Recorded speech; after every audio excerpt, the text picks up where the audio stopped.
avuto 2 settimane per preparare questa partita grazie alla sosta, quindi l'abbiamo preparata bene. Era importante oggi vincere, riscattarci da 2 settimane diciamo non al 100%. Con i 2 pareggi che abbiamo fatto nelle scorse 2 partite, però ce lo siamo detti in settimana, ci siamo allenati al 100%, era importante vincere e col giusto atteggiamento l'abbiamo portato a casa.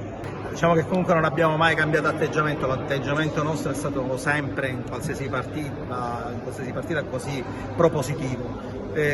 Ovviamente i propositi per questa stagione sono a fare bene, a fare meglio rispetto a quello che abbiamo fatto negli altri anni, cercando di migliorarci di volta in volta.